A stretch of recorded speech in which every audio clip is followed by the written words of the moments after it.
안녕하세요. 김진성입니다. 여러분의 직장 생활이 조금 즐거워지도록 열심히 노력하는 그런 채널이 되도록 하겠습니다. 오늘은요, 또라이 자가진단이라는 시트가 있길래 제가 좀 이렇게 타이핑을 해봤어요. 2007년도에 나온 책이었던데, 또라이 제로 조직 이런 책인데 꽤 오래됐죠. 그 당시에도 제가 그 분야 공부를 할 때 또라이 뭐 조직 내 직장 내 괴롭힘 이런 얘기가 많았는데 요즘은 더 많아진 것 같아요. 아무튼 또라이 제로 조직 책에서 나온 그 자가 진단 시트를 저와 함께 한번 풀어보도록 하겠습니다. 시트를 볼게요. 우선 뭐 저도 이 자료를 가지고 왔기 때문에 자료 출처 설명 명확하게 해드릴게요. 이실 MBA라는 곳에서 2007년도 출간된 또라이 제로 조직 책 제목이 저도 제 서재에 있는데 또라이 제로 조직이라는 제목에 끌려서 샀던 기억이 나고요. 저자는 로버트 서튼이라는 분이십니다. 자, 저도 한번 해볼게요. 해보죠. 여러분도 여러분 스스로가 회사에 또라이일 수도 있습니다. 죄송한데 한번 진단을 한번 해보죠. 자, 첫 번째 질문. 당신은 주위에 무능한 바보들만 있다고 생각한다. 당신은 주위에 바보들이만 있다 생각한다. 그래서 이따금 그들에게 뭐가 맞는 건지 알려주지 않을 수 없다. 어떤 말인지 여러분 어떠세요? 저는 이거는 아니에요. 좀 배울 게 많다고 생각합니다. 자, 2번. 당신은 현재 안 입고 온 녀석들과 함께 일하기 전까지는 괜찮은 사람이었다라고 생각한다. 자, 아니요. 저는 아닙니다. 여러분들 또 어떤지 보세요. 여러분들은 세 번째 거 볼까요? 세 번째. 당신은 주변 사람들을 신뢰하지 않는다. 그리고 그 사람들도 당신을 신뢰하지 않는다. 아니요. 이게 100% 예, 100% 아니요. 이렇게 할 수는 없을 것 같아요. 제가 지금 드는 생각은. 근데 대다수로 넘어가야겠죠. 당신은 동료를 경쟁자라고 생각한다. 동료를 경쟁자라고 생각한다. 이게 이 책이 언제적 기준인지 모르겠는데 제가 초창기 때 신입사원 시절에는 그런 걸 느낀 적이 있습니다. 근데 요즘을 기준으로 하자 그러면 전 아니에요. 예. 경쟁자라고 느끼면 여러분 어떠세요? 동료가 매일 보는 동료가 경쟁자라고 느끼는 순간 여러분이 고달퍼질 것 같아요. 저도 그랬거든요. 스트레스 받고. 자, 5번 질문. 5번 질문. 당신은 사다리를 오르는 가장 좋은 방법 중에 하나는 다른 사람을 아래로 밀어버리거나 제거, 숙청 이라고 생각한다. 아니요. 저는 아닙니다. 여러분은 어떠신지요? 당신은 사람들이 괴로워하고 몸부림치는 걸 나쁘지. 이거는 사이코 아닙니까? 사이코? 막 좋아하는 거 뭐 그런 거죠. 뭐 그죠? 자, 7번. 당신은 동료에 대해 질투심을 자주 느끼고 동료가 일을 잘했는데도 순수하게 기뻐하는 게 쉽지 않다. 질투심을 자주 느끼고 동료가 잘했는데도 막 여러분 순수하게 기뻐하는 게 아닌 거죠. 어떠세요? 저는 그냥 제가 직장 경력이 이제 10여 년 이상 되고 그러다 보니까 여러 가지 경험들이 있어서 그런가요? 아니면 신입사원이라든지 직장 경력이 얼마 안 된 분들은 그럴 수도 있겠죠. 저는 이런 질투심이 자연스럽게 나오는 건 우리 인간의 자연스러운 어떤 그 행동, 감정의 상태라고 봅니다. 자, 8번. 당신은 친한 친구는 얼마 없는데 적은 상당히 많다. 그리고 두 가지 다 만족스럽다. 이게 무슨 친한 친구도 별로 없는데 적은 많대요. 근데 이 둘 다 친구도 별로 없는 것도 만족하고 적도 많은 거 만족스럽다. 아니요. 이건 그죠. 아니죠. 자, 9번. 당신은 종종 직장 내 패배자들과 이상한 녀석들에 대한 경멸감을 찾을 수 없다. 경멸감을 참을 수 없다. 이상한 경멸감을 참을 수 없다. 경멸감. 이게 외국 책이라서 한국말로 번역이 될 때 이 번역하시는 분이 상당히 그 직설적으로 표현을 한 것 같아요. 경멸감을 참을 수 없다. 저는 아니요. 해석하기 나름인 것 같은데. 10번. 당신은 직장 내 몇몇 바보들에게 노려보거나 모욕하거나 때로는 소리를 지를 필요가 있다고 생각한다. 그렇게 하지 않으면 그들은 절대 발전하지 못할 것이다. 당신은 직장 내 몇몇 바보들에게 노려보거나 또는 모욕하거나 또는 소리를 지르거나 그렇게 하지 않으면 이 사람들이 발전하지 못한다. 일시적인 그 꾸중이나 혼냄은 사람의 행동을 수정을 할 수는 있을 것 같습니다. 근데 또 돌아서면 잊혀버리죠. 그게 아이들의 훈육과도 전 같다고 생각합니다. 자, 보죠. 그 다음에 11번. 당신은 당신의 팀의 성과에 대한 공을 당연히 차지한다. 그러면 왜 안 되는가? 당신이 없었으면 그들은 아무런 공도 세우지 못. 내가 있어야지 우리 회사, 우리 팀의 공이 쓴다 이 소리죠. 요즘에 조직이 많이 개편되고 있고 업무 분장도 많이 개편되고 있어요. 그러다 보니까 협업이라 그러죠. 협업을 해야지만 일이 풀려 나갈 수 있게끔 업무 프로세스를 그렇게 많이 만들고 있습니다. 그렇기 때문에 이런 식으로 하시기는 쉽지는 않죠. 그렇죠? 자, 그 다음에 또 12번. 잠깐 화면을 올려서 갈게요. 예, 12번. 당신은 넘어갔다. 당신은 회의석상에서 상대방에게 창피를 주거나 난처하게 할 목적 외에 아무 의미도 없는 쓸데없는 논평을 즐겨 던진다.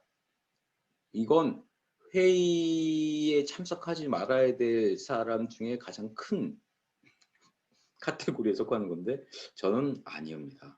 이렇게 지금까지 제가 아니오만 너무 잘해준 것 같은데 저는 아니오가 하나도 아니오밖에 없어요. 여러분 또 저한테 욕할 수도 있을 것 같은데 아무튼 저는 지금 체크를 했습니다. 자, 13번 질문이 좀 많으니까 빨리빨리 갈게요. 13번 당신은 다른 사람의 실수를 재빨리 지적한다. 다른 사람의 실수를 재빨리 지적한다. 제가 예전에 컨설팅 회사에 다닐 때 저희 그 동료들에게 이런 적이 있어요. 왜냐하면 프로젝트가 급하잖아요. 빨리빨리 해야 되고 오늘 뭐 몇 페이지까지 프로젝트 보고서를 작성해야 되고 이러다 보니까 서로 이렇게 분배해서 일을 하는데 이렇게 하다 보면 옆에 게 보이거든요. 보이다 보면 지적을 나도 모르게 하게 되고 그랬어요. 근데 그 결과가 시간이 지나고 나면 다 좋지 않더군요. 저도 기분 나빠지고 그 친구도 뭐 저한테 배운 게 별로 없고 요즘은 이렇진 않습니다. 자, 여러분 어떤지 보세요. 그리고 14번 당신은 실수하지 않는다. 일이 뭔가 잘못되면 항상 핑계를 댈 멍청한 녀석을 찾는다. 이거는 조금 아닌 것 같고 실수하지 않는다는 아니 실수는 하죠. 하는데 일이 잘못되면 항상 핑계를 댈 멍청한 녀석을 회사에 찾는다.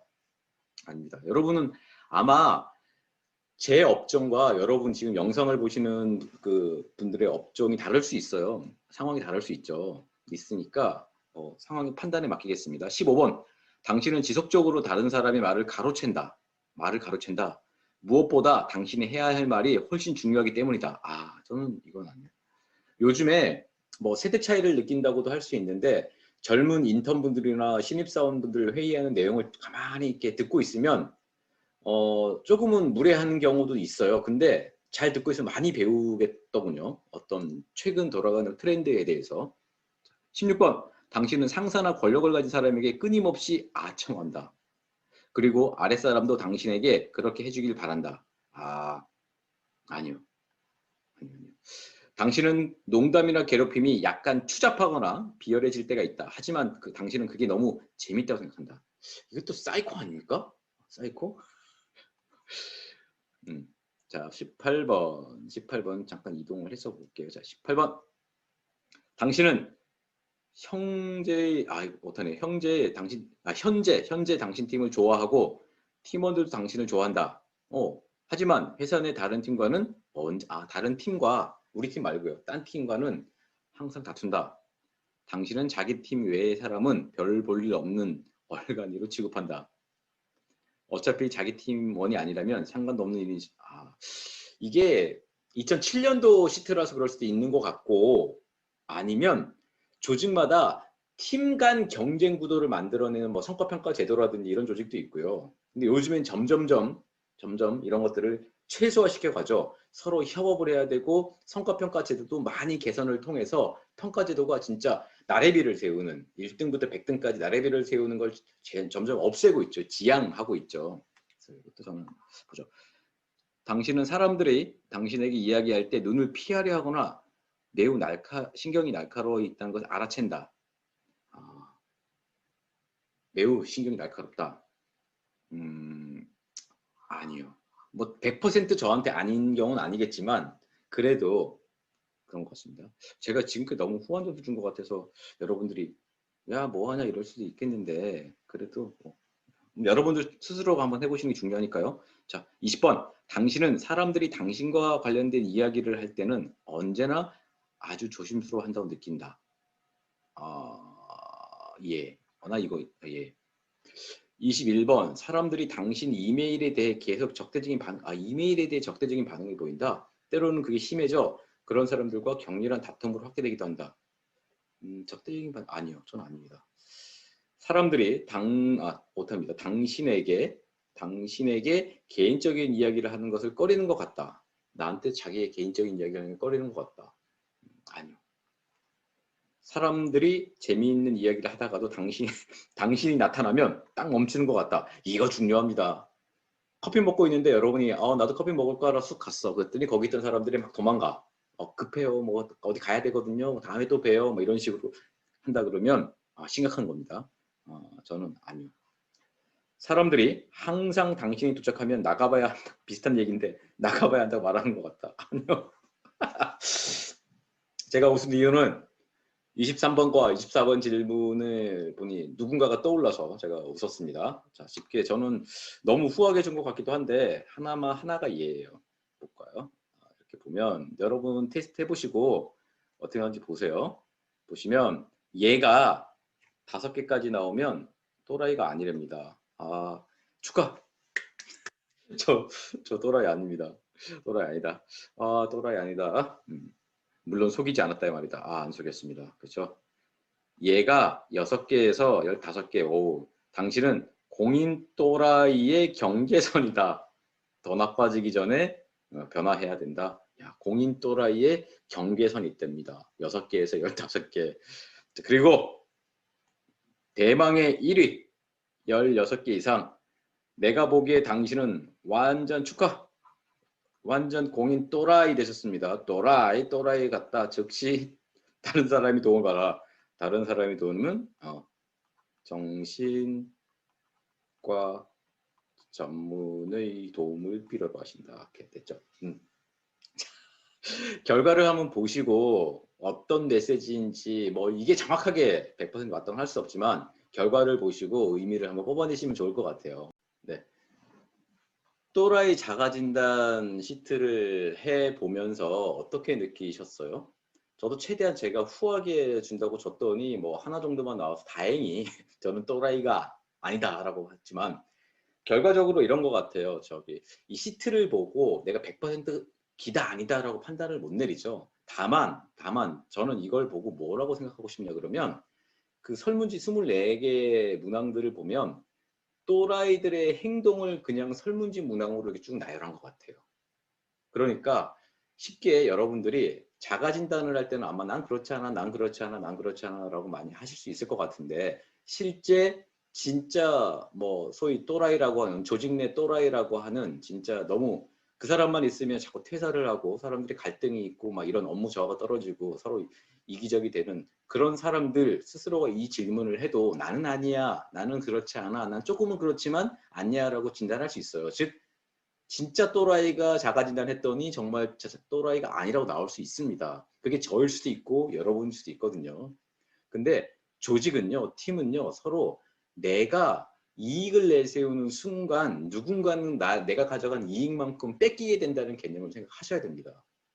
그래서 다 함께 더불어 살자는 아주 좀 교과서적인 말이지만 팀 안에서는 그런 게 필요하다는 거죠.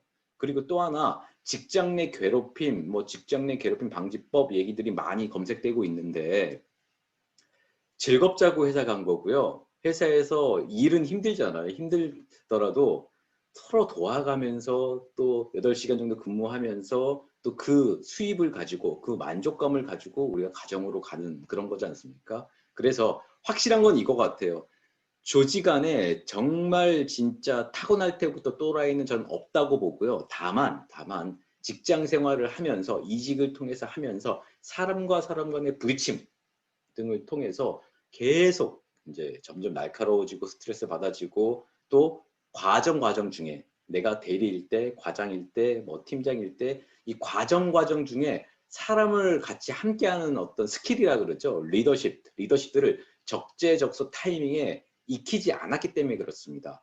나의 리더십 수준은 사원급인데 내가 지금 팀장에 있다 그러면 이건 아닌 거죠. 그러다 보면 이 기술이 스킬이 없으니 그때부터는 서로 갈등이 나고 이 갈등이 심해지면 이 팀장인 사원급의 리더십을 가진 이 팀장은 본능적으로 행할 수밖에 없는 겁니다. 그렇죠. 권력으로 누르거나 말로 누르거나 그러면 아랫사람들이 보기엔 이 사람은 또라이가 되는 거죠. 그렇죠. 그래서 우리 함께 서로가 같이 개선했으면 좋겠다는 생각을 해요. 다만 이제 좀 직급이 높으신 분들, 조직 안에 권력이나 권한이 있으신 분들은 조용히 혼자서 내가 내 위치에 맞는 어떤 사람을 이렇게 포용하고 사람을 다룰 수 있는 스킬들은 계속 꾸준하게 오랜 시간을 두고 쌓아가고 있는지도 한번 점검해 보면 좋을 것 같습니다.